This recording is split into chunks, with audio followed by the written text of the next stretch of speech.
Vamos falar agora sobre repercussões daquela fala que trouxemos ontem aqui no programa do presidente Lula sobre guerra na Ucrânia. Tivemos hoje uma reação forte. O primeiro-ministro da Ucrânia, Denis Shmyhal, rebateu as falas do presidente Lula sobre a necessidade de criação de uma mesa de negociação pela paz em meio à guerra.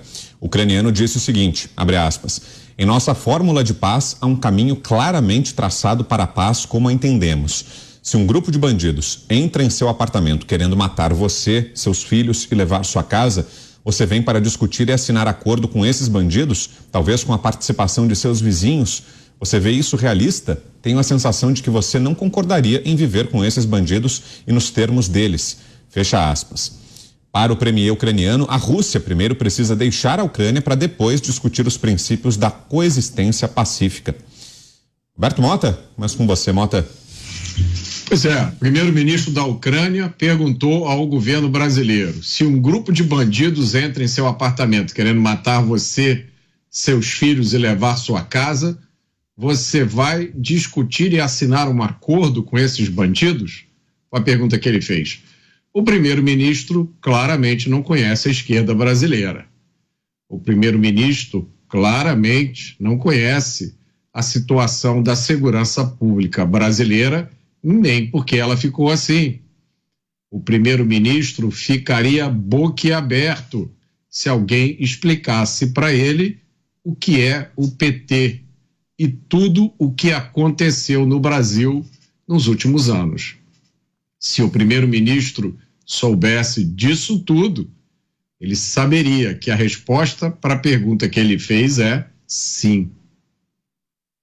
Eu vou complementar, Mota. O primeiro-ministro não sabe que a casa do Lula não é do Lula, mas de um amigo do Lula.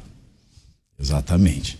E tem mais coisas. De fato, ele deu uma aula de princípio de direito internacional ao Luiz Inácio Lula da Silva, que eu faço questão de retomar e fazer um paralelo mais uma vez com a fala que nós tratamos ontem.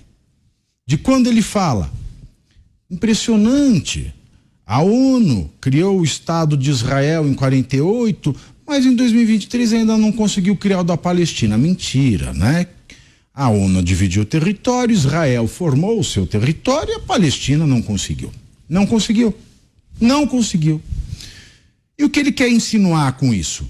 Ele quer insinuar com isso que o governo israelense, que no momento está sendo chefiado pelo polêmico Netanyahu, mas é o governante de Israel e Lula diz que não se intromete em assunto de política de outros países. Veja, Daniel Ortega.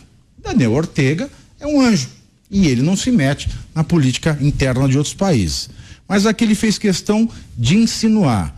Ora, se a ONU, se o Estado de Israel foi criado quando a ONU dividiu, em 2023 não se conseguiu criar ainda da Palestina, por quê? Porque Israel pôs a ONU no bolso, ou seja, o complô judaico internacional, que Adolf falava muito na Alemanha, na primeira metade do século passado.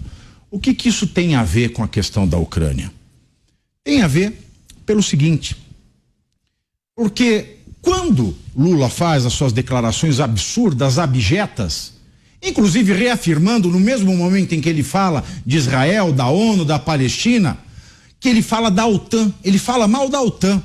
Por que é que a Rússia tem que pedir autorização da OTAN para invadir a Ucrânia? Esta foi a cereja no bolo de merda que ele fez ontem na sua declaração. Ora, por que a Rússia tem que pedir? Então eu sugiro ao Lula que ele faça uma organização paralela à OTAN, já que ele é tão hábil. Ele pode, ao lado da OTAN, montar a Otário. A Otário vai discutir estas questões.